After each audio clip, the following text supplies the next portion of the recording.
Topic को cover करने की कोशिश करेंगे।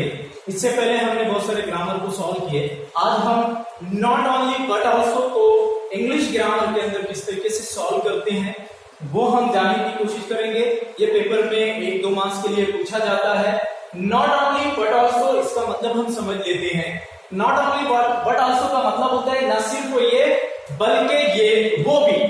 हम डेली कम्युनिकेशन के अंदर बहुत मर्तबा नॉट ओनली बट ऑल्सो का इस्तेमाल करते हैं, वो चाहे मदर टंग हो या और कोई लैंग्वेज हो। न सिर्फ ये बल्कि वो भी।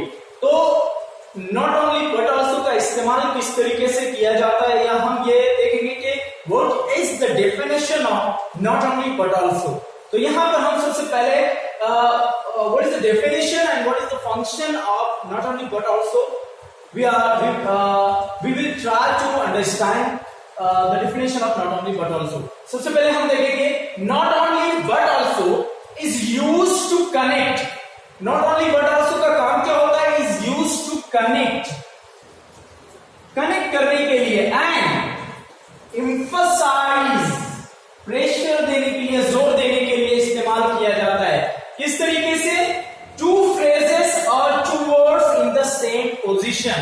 मतलब जब कभी भी हमें दो फ्रेजेस, दो वर्ड्स को, दो अल्फाजों को, दो फ्रेजेस को, दो स्टेटमेंट को हमें जब कनेक्ट करना रहता है तो हम नॉट ओनली बट ऑल्सो का इस्तेमाल कर सकते हैं। तो यहां पर not only but also is used to connect, जोड़ने के लिए इस्तेमाल किया जाता है। एंड emphasize टू फ्रेजेस और टू वर्ड्स, दो अल्फाजों के ऊपर emphasize करने के लिए, जोर देने के लिए इस्तेमाल किया जाता है इन द सेम पोजीशन, बिल्कुल एक पोजीशन के तौर से। तो ये डेफिनेशन हो गई नॉट ओनली बट ऑल्सो की। हम वन बाय वन देखेंगे कि किस तरीके से इसको एग्जाम्पल को नॉट ओनली बट ऑल्सो या कोई भी एक स्टेटमेंट उसको हम नॉट ओनली बट ऑल्सो में कैसे इस्तेमाल करेंगे। हम वन बाय वन एक एक स्टेप देखेंगे। तो सबसे पहले यहां पे दिया गया है subject, verb, not only, adjective but also adjective. इसका मतलब यह है कि जब कोई भी क्वेश्चन के अंदर दो एडजेक्टिव का इस्तेमाल किया गया हो, मतलब आपको सपोज पेपर में एक question not only but also का दिया गया है और उसमें दो एडजेक्टिव्स का इस्तेमाल किया गया है और नीचे ब्रैकेट में इंस्ट्रक्शन दी गई है use not only but also. तो अब यहां पर आपको नॉट ओनली बट ऑल्सो का इस्तेमाल करना है। तो सबसे पहले हम देखेंगे कि उसका फॉर्मेट क्या है। तो जब भी सेंटेंस में दो एडजेक्टिव इस्तेमाल किया गया हो तो हमें पहले एडजेक्टिव के साथ नॉट ओनली और दूसरे एडजेक्टिव के साथ बट ऑल्सो का इस्तेमाल करना होगा। तो उसका जो फॉर्मूला दिया गया है, सबसे पहले हमें सेंटेंस में जो सब्जेक्ट दिया गया है वो सब्जेक्ट का इस्तेमाल करना है। उसके बाद जो वर्ब दिया गया है वो वर्ब भी इस्तेमाल करना है और पहले एडजेक्टिव के साथ नॉट ओनली इस्तेमाल करेंगे, दूसरे एडजेक्टिव के साथ बट ऑल्सो इस्तेमाल करेंगे। अब यहां पर हम एग्जाम्पल देखते हैं। सपोज दैट आपको क्वेश्चन पूछा गया है he is handsome and intelligent. Suppose सवाल इस तरीके से पूछा गया he is handsome and intelligent, इस तरीके से भी पूछा गया हो या इस तरीके से he is handsome please stop, he is intelligent, इस तरीके से भी पूछा जा सकता है। तो ऐसे सवाल को जिसमें दो एडजेक्टिव का इस्तेमाल किया गया हो उसको हम नॉट ओनली बट ऑल्सो में तब्दील कर सकते हैं, वो इस फॉर्मूले के हिसाब से। तो सबसे पहले हम लिखेंगे he is not only handsome but also intelligent. तो यहां पर हैंडसम जो वर्ड इस्तेमाल हुआ है ये पहला एडजेक्टिव है और दूसरा इंटेलिजेंट जो इस्तेमाल किया गया है ये दूसरा एडजेक्टिव है। तो पहले एडजेक्टिव के साथ हमने क्या लगाया? नॉट ओनली लगाया, दूसरे एडजेक्टिव के साथ हमने बट ऑल्सो लगाया। इस तरीके से ये स्टेटमेंट कंप्लीट होती है। ये आंसर किस तरीके से बनेगा? He is not only handsome but also intelligent. तो ये पहली स्टेप हो गई नॉट ओनली बट ऑल्सो को समझने की कि अगर सेंटेंस में दो एडजेक्टिव का इस्तेमाल किया गया हो तो पहले एडजेक्टिव के साथ हमें नॉट ओनली लगाना है दूसरे एडजेक्टिव के साथ बट ऑल्सो। सपोज इसका क्वेश्चन ऐसे होता है, he is handsome and intelligent, तो हम आंसर किस तरीके से लिखते हैं? अब यहाँ पे हैंडसम और इंटेलिजेंट दोनों एडजेक्टिव है, तो आंसर क्या आएगा? He is not only handsome. अब जो सेंटेंस को जोड़ रहा है एंड, उसको हम निकाल देंगे और उसकी जगह बट ऑल्सो लिखेंगे इंटेलिजेंट, तो ये हो जाएगा he is not only handsome but also intelligent. तो यहां पे आपको समझ में आया, जब सेंटेंस के अंदर जो दो एडजेक्टिव इस्तेमाल किए जाते हैं तो पहले एडजेक्टिव के साथ हम नॉट ओनली लगाएंगे और दूसरे एडजेक्टिव के साथ बट ऑल्सो का इस्तेमाल करके सेंटेंस को कंप्लीट करेंगे। तो ये पहला पार्ट हो गया कि जब सेंटेंस में एडजेक्टिव्स का इस्तेमाल किया गया हो तो हमें नॉट ओनली बट ऑल्सो किस तरीके से सॉल्व करना चाहिए। उसके बाद दूसरा जो तरीका है वो ये है कि सेंटेंस में सब्जेक्ट और वर्ब तो होगा, लेकिन उसके अंदर दो एडवर्ब का इस्तेमाल किया जाएगा, दो एडवर्ब का इस्तेमाल किया जाएगा। अब जब सेंटेंस में दो एडवर्ब इस्तेमाल किए जाएंगे तो उसको जब हम नॉट ओनली बट ऑल्सो में इस्तेमाल करेंगे तो पहले एडवर्ब के साथ हमें नॉट ओनली लगाना है, दूसरे एडवर्ब के साथ बट ऑल्सो लगाना है। जिस तरीके से यहाँ एडजेक्टिव के साथ हमने किया वैसे ही एडवर्ब के साथ होगा। अब सवाल कैसे पूछा जा सकता है? He speaks English and he speaks English naturally and fluently. ये दो एडवर्ब का यहां पर इस्तेमाल हुआ है। पहला एडवर्ब है नेचुरली और दूसरा एडवर्ब है यहां पर, पहला एडवर्ब है नेचुरली और दूसरा एडवर्ब यहां पर इस्तेमाल किया गया है फ्लुएंटली। तो अब जब सेंटेंस के अंदर दो एडवर्ब इस्तेमाल किए जाएंगे तो हम उसको नॉट ओनली बट ऑल्सो में तब्दील कर सकते हैं। तो किस तरीके से होगा?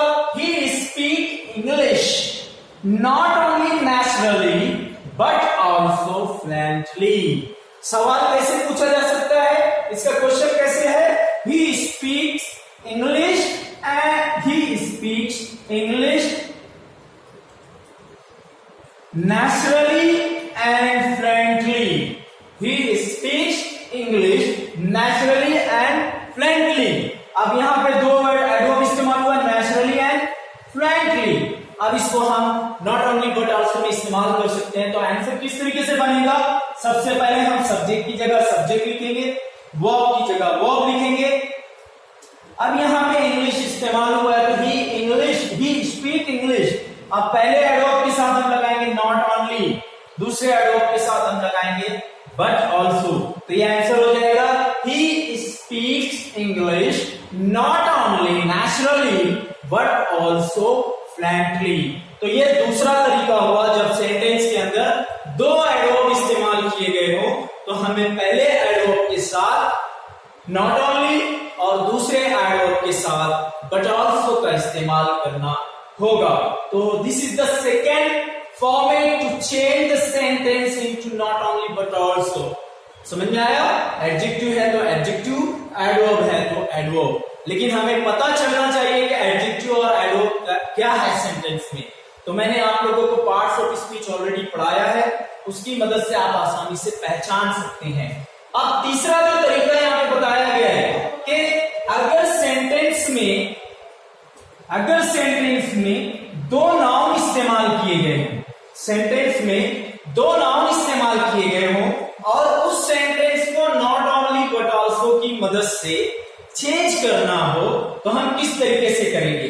तो सबसे पहले हमें subject verb as it is लिखना है, पहले नाउन के साथ नॉट ओनली, दूसरे नाउन के साथ बट ऑल्सो। इस तरीके से हम यूज करेंगे।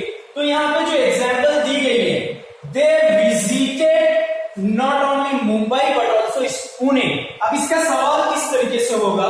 They visited Mumbai and Pune, ये क्वेश्चन है। They visited Mumbai and Pune. अब यहां पर मुंबई पहला नाउन हो गया, पुणे दूसरा नाउन हो गया। नेम ऑफ द प्लेस है तो पहला नाउन मुंबई है, दूसरा नाउन पुणे है। तो हम इसको नॉट ओनली बट ऑल्सो के अंदर चेंज कर सकते हैं। किस तरीके से? सबसे पहले हम सब्जेक्ट लिखेंगे, दे वर्ब लिखेंगे विजिटेड। अब पहले नाउन के साथ हम लगाएंगे नॉट ओनली, दूसरे नाउन के साथ लगाएंगे बट ऑल्सो। सवाल किस तरीके से था? They visited Mumbai and Pune, they visited Mumbai and Pune. तो यहां पे हमने उसका आंसर लिखा they visited not only Mumbai but also Pune. Sentence में जो कंजंक्शन का इस्तेमाल एंड किया गया है उसको हम निकाल देंगे और उसकी जगह बट ऑल्सो लिखेंगे, तो ये सेंटेंस को कनेक्ट करेगा। तो आंसर हो गया they visited on not only Mumbai but also Pune. तो ये थर्ड फॉर्मेट हो गया नॉट ओनली बट ऑल्सो को चेंज करने का। अब फोर्थ फॉर्मेट जो यहां पर इस्तेमाल किया गया है वो ये है कि जब सेंटेंस में दो वर्ब का इस्तेमाल किया जाएगा तो हम उसको किस तरीके से नॉट ओनली बट ऑल्सो में तब्दील करेंगे। तो यहां पर आप देखेंगे कि तरीका और फॉर्मेट क्या है। सब्जेक्ट लिखेंगे, उसके बाद नॉट ओनली लिखेंगे। इससे पहले आपने देखा जितनी भी जगह सब जगह हमने पहले वर्ब का इस्तेमाल किया, लेकिन यहां पर अब चूंकि दो वर्ब का इस्तेमाल किया गया है तो we have to use not only before the first verb but also before the second verb. तो यहां पर सब्जेक्ट के फौरन बाद नॉट ओनली इस्तेमाल होगा, then verb but also and verb. अब यहां पे जो क्वेश्चन दिया गया है जिसका आंसर मैंने यहां पे लिखा है she not only rights but also speaks. अब ये क्वेश्चन कैसे रहा होगा? She writes and speaks.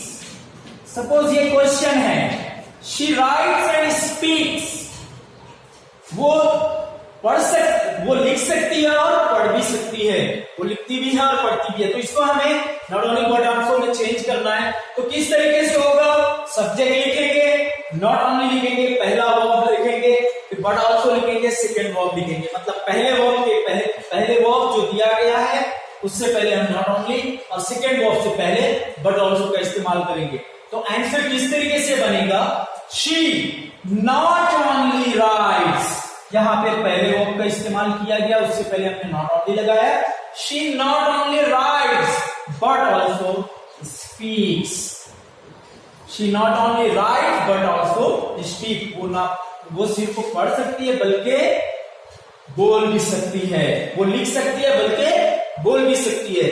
तो इस तरीके से ये चार फॉर्मेट के जरिए हम English grammar not only but also का इस्तेमाल कर सकते हैं। अगर आप थोड़ा सा कंसंट्रेशन करेंगे तो ये एक ही तरीका है, एक ही तरीका है, बस पार्ट्स ऑफ स्पीच बदल जा रही है। यहां पे एडजेक्टिव है, यहां पे एडवर्ब है, यहां पे नाउन है और यहां पे वर्ब है। फॉर्मेट एक ही है, पहले एडजेक्टिव, पहले एडवर्ब, पहले नाउन और पहले वर्ब से पहले हमें क्या लगाना है? नॉट ओनली लगाना है। दूसरे वर्ब, दूसरे एडजेक्टिव, दूसरे एडवर्ब और दूसरे नाउन की जगह हमें बट ऑल्सो लगाना है। और जो कंजक्शन वर्ड, जो कनेक्टिंग वर्ड दिए गए हैं क्वेश्चन में, उसको हमें निकाल देना है क्योंकि हमने not only but also say जोड़ना है। इस तरीके से ये ग्रामर यहाँ पर जो है क्लियर होता है। अब जब भी आपको पेपर में क्वेश्चन दिया जाए तो इस फॉर्मेट के हिसाब से आप आसानी से सॉल्व कर सकते हैं। समझ में आ रहा है? तो सेंटेंस में अगर दो एडजेक्टिव दिया गया है तो पहले एडजेक्टिव के साथ नॉट ओनली लगाना है, दूसरे एडजेक्टिव के साथ बट ऑल्सो लगाना है। He is not only handsome but also intelligent. वो सिर्फ हैंडसम नहीं है बल्कि इंटेलिजेंट, चालाक भी, होशियार भी है। उसके बाद दूसरा, अगर सेंटेंस में एडवर्ब दिया गया है ही स्पीक्स इंग्लिश, वो इंग्लिश बोलता है। किस तरीके से? नॉट ओनली नेचुरली, ना सिर्फ नेचुरली तरीके से, कुदरती तरीके से, बट ऑल्सो फ्लुएंटली, बल्कि रवानी से भी बोलता है। उसके बाद जस्ट सेंटेंस में दो नाउन का इस्तेमाल किया गया हो और इंस्ट्रक्शन दी गई हो कि नॉट ओनली बट ऑल्सो का हमें इस्तेमाल करना है, तो उस सूरत में हमें they visited not only Mumbai but also Pune. वो ना सिर्फ मुंबई ने विजिट किया बल्कि पुणे भी विजिट किया। इस तरीके से हम सॉल्व करेंगे। जब सेंटेंस में दो वर्ब का इस्तेमाल किया गया हो तो हम इस तरीके से लिखेंगे she not only rights but also speaks. वो ना सिर्फ लिख सकती है बल्कि बोल भी सकती है। इस तरीके से हम नॉट ओनली बट ऑल्सो के ग्रामर को सॉल्व करेंगे। I hope that you understood better all this format of this grammar, not only but also. आपको ये ग्रामर के जितने भी टाइप्स मैंने बोर्ड पे लिखाया है, आप उसको अपनी नोटबुक में नोट कीजिए, and whenever the question will come in your exam, you can easily, you are eligible to solve that grammar. Thank you.